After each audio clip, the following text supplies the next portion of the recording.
નમસ્કાર, star India TV ન્યૂઝમાં આપનું હાર્દિક સ્વાગત છે। હું છું હેમલતા ત્રિવેદી। આપ જોઈ રહ્યા છો સ્ટાર ઇન્ડિયા ટીવી ન્યૂઝ, સત્યની વાતે સત્યની સાથે। ભિલોડામાં કરિયાણાની દુકાનમાં મધ્યરાત્રે અજાણ્યા તસ્કરો ત્રાટક્યા। માર્કેટિંગ યાર્ડ રોડ પર આવેલ કરિયાણાની દુકાનમાંથી રોકડ અને માલ સામાનની ચોરી કરીને અજાણ્યા તસ્કરો પલાયન। અરવલ્લી જિલ્લાના ભિલોડા તાલુકા મથક હાર્દર્સમાં વિસ્તારમાં અજાણ્યા તસ્કરો ફરી એકવાર સક્રિય થયા છે। ભિલોડામાં માર્કેટિંગ યાર્ડ રોડ પર આવેલી કરિયાણાની દુકાનને નિશાન બનાવીને તસ્કરોએ માલમત્તાની ચોરી કરી હોવાની ઘટના સામે આવી છે। સમગ્ર ઘટના સીસીટીવી કેમેરામાં કેદ થઈ ગઈ છે।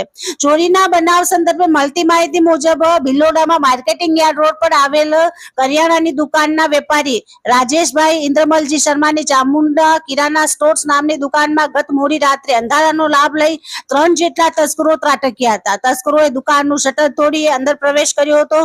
ગલ્લામાં રાખેલી રોકડ રકમ તેમજ અન્ય કિંમતી સામાનની ચોરી કરી પલાયન થઈ ગયા હતા। સવારે જ્યારે વેપારીએ દુકાન ખોલી ત્યારે ચોરી થઈ હોવાનું માલુમ પડ્યું હતું। સીસીટીવી ફૂટેજ તપાસતા તેમાં 3 શખ્સો ચોરી કરતા સ્પષ્ટપણે નજરે પડ્યા છે। ચોરીની ઘટનાને પગલે સ્થાનિક વેપારીઓમાં રોષ અને ફફડાટ વ્યાપી ગયો છે। ભિલોડાના સ્થાનિક વેપારીઓની માંગ છે કે પોલીસ દ્વારા રાત્રિ દરમિયાન પેટ્રોલિંગ વધુ સઘન બનાવવામાં આવે, જેથી આવી ચોરીની ઘટનાઓ પર લગામ લગાવી શકાય। હાલમાં આ ચોરીની ઘટના સંદર્ભે પોલીસને જાણ કરવામાં આવી છે। સીસીટીવી ફૂટેજના આધારે અજાણ્યા તસ્કરોને ઝડપી પાડવા ચક્રો પોલીસે ગતિમાન કર્યા છે।